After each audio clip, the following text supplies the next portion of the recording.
All right, ladies and gentlemen, it is Thursday, April 16th. I'm so glad that you're all here today to take a look at our last day of talking about factoring trinomials. Tomorrow you will have your exit ticket. Because it is the 16th, we see that there is that gold star on our calendar, meaning the all-important assignment is due today. So please make sure when you are done with this assignment, here it is for you to see on the screen, that you are emailing it to me, you're texting me a picture. I can't grade your work and I can't give you credit for your work if I don't get it from you. And I know this is kind of weird and it's a different system, but please, please, please make sure it gets to me. By the end of today, you should feel comfortable with the last 3 problems on this assignment. If you need to access them and you can't write them down here fast enough, they are there at that tiny URL website. If you don't know how to access that, if you need any assistance, reach out to me, let me know. So let's go ahead, let's do 2 more review problems today following our steps. Obviously not the actual climbing steps, but our steps in our process, incorporating that new last step of simplifying our solution. So if we're remembering, we're going to do snowflake, tree, add, simplify. That's all we're doing today. And I have our little pictures in every slide so that we don't forget what we're doing. But we're going to go ahead, fill in our snowflake. We're going to build a factor tree. We're going to find the factors that add up to the number on the bottom, and then we're going to simplify if we need to. So let's go ahead, let's jump in, not waste any time, and let's get started. I have labeled this example 3 because these problems are just a continuation of what we talked about yesterday. So there's nothing crazy new here, but let's go ahead and jump in and get started. So I'm going to get my pen ready to go, and we're going to start off with our first step, which is our snowflake and filling it in.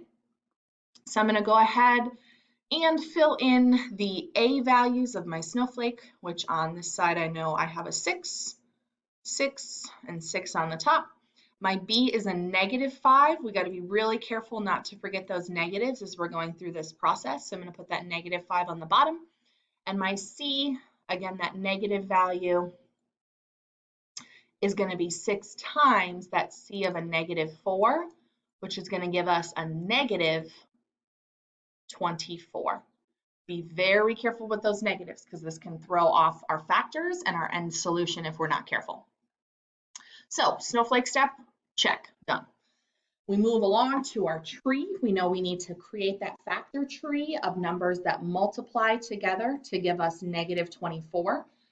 I like to do this and start off by ignoring the negative because I think it's easier. So I'm going to know that 1 and 24 multiply to give me 24.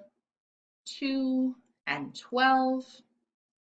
I know that 3 and 8 multiply. I know that 4 and 6 multiply. That looks kind of like a football post, sorry guys.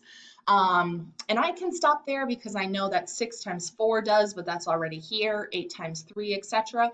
So I'm going to go ahead and pause because I know I have all of my factors listed. So tree, check, done. Now I'm ready to move on down to my addition piece. So I need to fill in these last 2 parts of my snowflake, remembering to be nice and envision this snowflake as a real one and not just as an X with a line through it here. And we're trying to figure out what numbers we add together to give us this -5. Well, I know that no way can I add 1 and 24 to give me -5. 2 and 12 are never going to work. 6 plus 4 gives me 10. Or I can get like a -2 if I do some subtracting. But I know that I can do some combination of 8 and 3 to give me 5. So 8 minus 3 normally gives me 5. So I'm going to have to do something with these 2 numbers. Now, I see that my B is a -5 value. So I need to figure out which one or ones of these get a negative sign in front of them. So I'm going to go ahead and I'm going to fill my numbers into my snowflake, and then we're going to deal with that negative. So now let's think. If I keep this 3, if I put a negative sign in front of the 3, so let's give that a try. -3 plus 8 is going to give me a +5. So that's not going to work. So I'm going to erase that. We're going to have to do some trial and error. Let's see if I put the negative in front of the 8. 3 plus a -8 is going to give me a -5. So I have found my correct solution here, and I'm done filling in that snowflake. So I can go ahead and put my check mark And now I'm ready to go on to my last step of simplifying. So I'm going to go ahead and I'm going to put a box around my solutions here that I found. So I have the 6 and the 3 in my snowflake, and I have the 6 and the 8, the -8 in my snowflake. So now that I have my solutions, I need to go on to that simplifying step. So I'm going to go ahead and I'm going to write out what I have, 6 over 3, and I have 6 over -8. So I want to think to myself, can I divide or simplify these fractions at all? Well, I know 6 divided by 3, if I divide both parts by 3, is going to give me 2 over 1. So I can simplify that one. So I'm going to circle the simplified piece. 6 over -8, I know that 2 goes into both of those pieces. Be careful about keeping the negative in the correct spot. When I divide 6 by 3, I'm going to get 2 on the top, and 8 divided, sorry, we can't divide them by 3. We can divide them by 2. 6 divided by 2, sorry, is going to give us a 3 on the top. -8 divided by 2 is going to give us a -4 on the bottom. So this one now is simplified, and I can give that one a circle also. So now that I have my fractions, or what we're going to think about as fractions, circled, I'm ready to write out my final answers. Remembering that I have my x values on the top and my y values, x values on the top and my numbers on the bottom.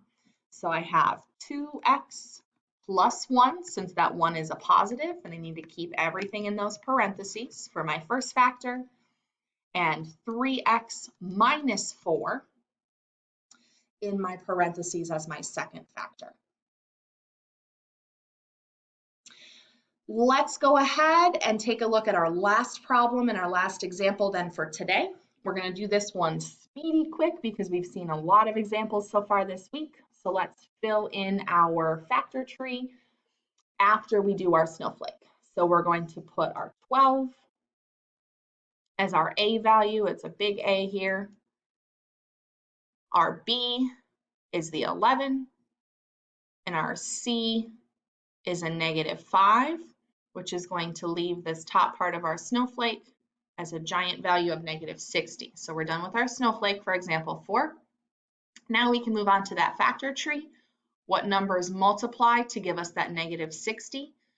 I like to ignore that negative sign, so I know we have 1 and +60, 2 and 30, 3 and 20, 4 and 15. And I can keep going, but I actually know that I can be done with my factor tree because I am looking for numbers that add together to give me 11 for this third step. And I know that 15 and 4 can in combination create an 11. So I'm going to put them into my snowflake and then decide where that negative sign needs to go so that I can add them together to give me 11. So 15 plus +4 gives me 19, so that's not going to work. But if I put my negative sign with the 4, 15 plus a -4, now we get an 11. So I'm done filling in my snowflake with that addition piece. I'm going to go ahead and box the solutions that I just found. I'm going to create a different color with them for us so we can see them really easily. So I have 12 over 15 and I have 12 over -4. So I'm going to go ahead and get ready to simplify those numbers. So I have 12 over 15 that I'm going to rewrite, and I have 12 over -4. When I divide both of these first parts of my fraction, the 12 over 15, I know they can both be divided by 3. 12 divided by 3 gives me 4. 15 divided by 3 gives me 5. So I'm good to go with that first one. 12 divided by -4 is going to give me, when I divide both parts by that -4, I'm going to end up with 3 over a -1. Notice how 12 divided by -4 is going to leave me with one of those values being negative, because a negative times negative gives me a positive. So now I'm ready to go ahead and create my final answer, keeping the x on the top and the number on the bottom.